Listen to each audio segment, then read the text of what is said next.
It is our favourite time of the week to talk to our favourite person in the world, Megyn Kelly from the United States. Her show, The Megyn Kelly Show, is available on all the places you get a podcast, or you can listen to it at Sirius XM via their app. How are you, mate? Thank you. Thank you. It's great to be here.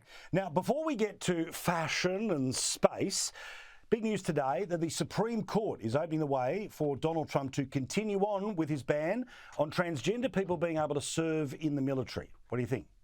Yeah, this is huge. Trump had lost this at one lower court and won this at a different lower court. And the Supreme Court had to step in. And it's not the ultimate win. This thing is still going to play out on the merits in these cases as they go forward. But these courts had said you may not implement this ban while the cases are going forward. And now the Supreme Court has said, yes, he can. Yes, he can. So they are going to separate with the so-called trans service personnel. They will be ejected from the military and not allowed to join the branches. And as the case plays out on the merits, it suggests that the Supreme Court is of a certain mindset when they actually do evaluate, whether this ban can stand and whether this is a commander-in-chief decision versus a judge decision. So I think Trump's probably going to win this on the merits too, but for right now, a big victory. Big meeting in Washington today. Freshly elected Canadian Prime Minister, of course, he was able to completely regenerate his party's campaign and win because Donald Trump said that Canada should be the 51st state of the United States. So obviously, two people coming at it, and they turned up today in the Oval Office. It seemed to at times be a little bit frosty, but I've got to be honest, I don't understand Trump's whole Canada thing. I wish I knew. I don't totally understand that one, Paul. I got to be honest. And there is zero chance that Canada is going to become the 51st state, nor do we want that. We already have enough far left progressives running around ruining America. We don't need to add a whole country more of them. Everybody we would add would vote just like the loons in California. Why would we want to add them? It's not like adding Australia. We do not want to add Canada. So I don't know why Trump keeps saying that. It makes no sense, and it's not going to happen. And it did cost the Liberals the election up there. I know he wants to do better. He's trying to get them to, pay their fair share and lower trade barriers and also stop the fentanyl from coming into the United States, which I actually looked into recently. A lot of it is actually now coming in now from our northern border as we close up the southern border.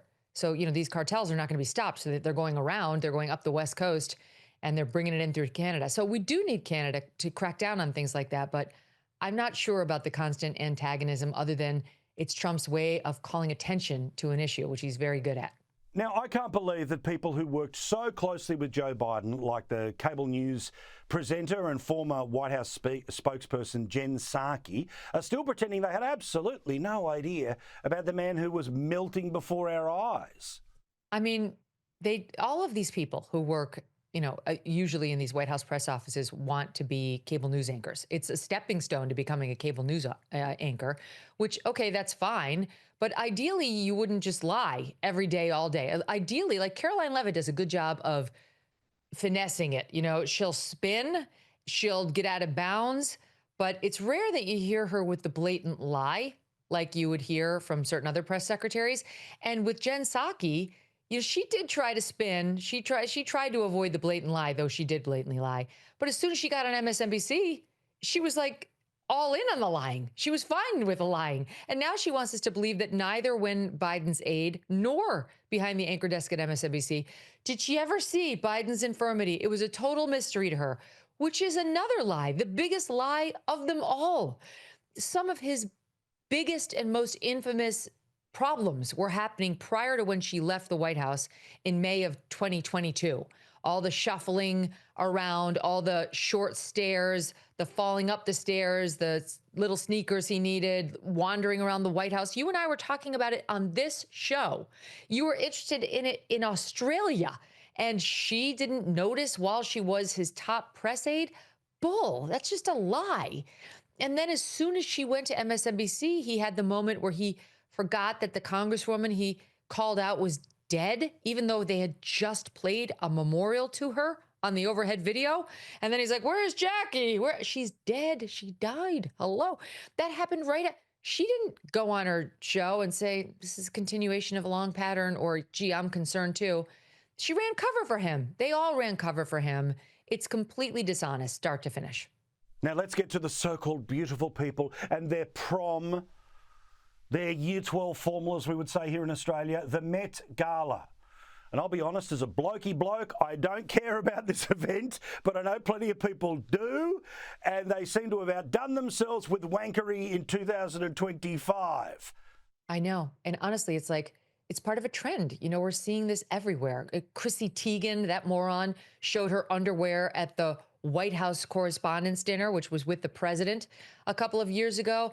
All these Hollywood events now, or like the Cannes Film Festival, like these big events with Hollywood stars, involve more and more parts you never used to show. Like maybe you'd have a low plunging back where it'd go pretty low, but now they're halfway down the ass crack, Paul. I'm sorry, but if you go halfway down the ass crack, now you're starting to think about bodily functions, and it's noticeably less hot. That's my own 2 cents. Okay, I'm just saying, like, you crossed over from like really sexy to more like clinical and biology related, and no one wants that. So I just think it's just one-upsmanship for clicks. You know, they're dying to feel like they matter. We've saved the last. We previewed it last week, but now we can talk about the fact that you, my friend, have been to space. 3 women were brave enough to answer the call. It is not a ride. It's a mission. This is special coverage of Blonde Origin. 0 gravity, 0 clue. I've been, Paul, so now I can talk about it. I'm inspirational. I'm an astronaut, and thank you for admiring me the way I know all of you do as a result of my massive achievement. We did the most epic troll ever of those morons on the so-called Blue Origin space flight, where you could normally go up there for $1 million a seat, or you could know Lauren Sanchez and Jeff Bezos and go for free like these morons. So Gayle King gets off of this flight, and Katy Perry and Lauren Sanchez, and everybody starts dumping on them. Again, not unlike the Met Gala. If they had gotten off and said, that was very cool, really honored to have been included, totally unique experience, I'm humbled, we would not have had any fun at their expense. But what happened was they got off the flight. We got profanities from Lauren Sanchez like, so dark, so quiet. We got Katy Perry spending more time staring into the camera on the spacecraft than looking out the window at, space, and holding her little daisy, and then holding her little set list, trying to promote her concert, and then coming down telling us how she sang "It's a Wonderful World" and how amazing that was. Then we did anything meaningful. So that's what's led to us reacting the way we have. And Gayle King has been the worst of all. It was a huge mistake to include her. If she hadn't said the things she said, they still might have dodged the bullet. But she went day 1, day 2, day 3, post-flight, ripping on all of her critics. It's not a ride. Don't call it a ride. You never call it a ride when the male astronauts go up there. And then actually said, astronaut, I still have trouble calling myself an astronaut. Of course you do. We all do, because you aren't one. What are you saying? We took the same flight path as Alan Shepard. Alan Shepard, we talked about this last week, who literally walked on the moon and was the first to go up in outer space. And she wants credit like she's just like him. The risks were the same. She definitely feared, just as he did, that they were going to turn into one big fiery fireball, which was equally likely in Gayle's case and that of Alan Shepard. So long story short, we decided to go up in what's called a 0 gravity plane, which I highly recommend. And you get 15 times of 30 seconds a pop, 0 gravity. So 15 times I went up, and for 30 seconds a pop, almost, was floating in the air just like an astronaut with 0 gravity, but not an astronaut. And in our case, not in outer space, just at like 25,000 feet in the air. It was so fun. It was the most epic troll of all time. We just kept making fun of them and spitting out their stupid lines. And I feel cleansed. It was extremely cathartic. And only now, Paul, do I feel that we as a society can move on from those morons.